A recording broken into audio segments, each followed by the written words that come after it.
কেন? Sir B সব সময় এসির মধ্যে থাকে। বাহ, এটা আমি একটা ফাটকা প্রশ্ন ধরেছিলাম, তুই তো ভালোই উত্তর দিলি। বি এসির মধ্যে থাকে তাই ঠান্ডা। বস। স্যার আমাকেও একটা ফাটকা প্রশ্ন ধরেন, আমি বসি। বেশ, বলতো।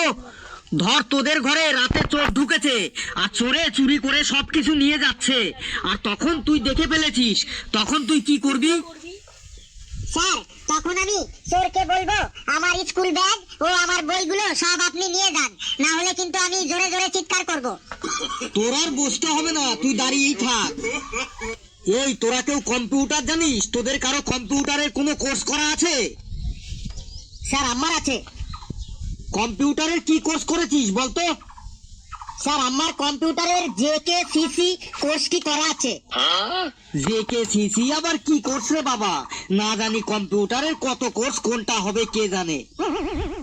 JKCC মানে কি রে ফেলু? আমি যতদূর জানি তুই তো কোনোদিন কম্পিউটারে হাতই দিসনি রে, তাহলে JKCC এটা আবার কি রে?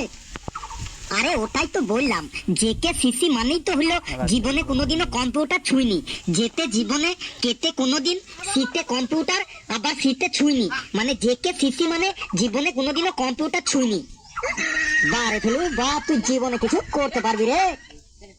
শোন, উনি কিন্তু চলে আসছে এখনই, ওই কোম্পানির ম্যানেজার।